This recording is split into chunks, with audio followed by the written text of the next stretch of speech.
তারপরেও মহান রবের অশেষ মেহেরবানি যে এই যে আমাদের নয়ন ভাই বা এই ধরনের আরও দু একজন মাংস ব্যবসায়ী আছে যারা এই জিনিসগুলো নিয়ে আসছেন এবং মোটামুটি মানুষের সাধ্যের মধ্যে আমি বলবো মোটামুটি ন্যায্য মূল্যে ওনারা বিক্রি করছেন, কারণ 800 টাকায় ব্রয়লার মাংস পাওয়া এটা সাধারণ মানুষের কোয়াইট ডিফিকাল্ট। কারণ অনেক জায়গায় গরুর মাংস 750 টাকা যদি বিক্রি করা হয়, দেখছি আমি সোমবার দেখছি 750, সেখানে ব্রয়লার মাংস 780 টাকা তো অবশ্যই রিজনেবল বলতে হবে, কারণ এটা একটা রেয়ার একটা গরু, সব জায়গায় পাওয়া যায় না। আমি তো হাট বিভিন্ন হাট করি, আমি দেখি নাই, আপনি কি দেখেছেন কি না আমি জানি না।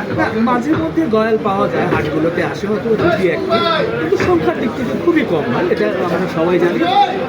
তারপরে যাই হোক, গয়াল এসেছে, অ্যালবিনো এসেছে, ভবিষ্যতে আরও নতুন কিছু হয়তো দেখা হবে। আমি যেটা বললাম যে মনে হচ্ছে কোরবানির একটা আমেজ কিন্তু ঠিক বলেছেন।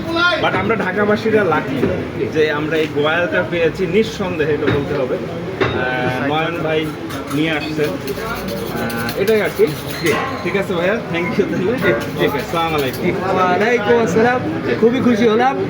দর্শক আপনারা যারা দেখছেন, আপনাদের প্রতিও শ্রদ্ধা এবং ভালোবাসা। জি জি, আর আমার চ্যানেলটা সম্বন্ধে যদি একটু বলতেন। জি ভাই, না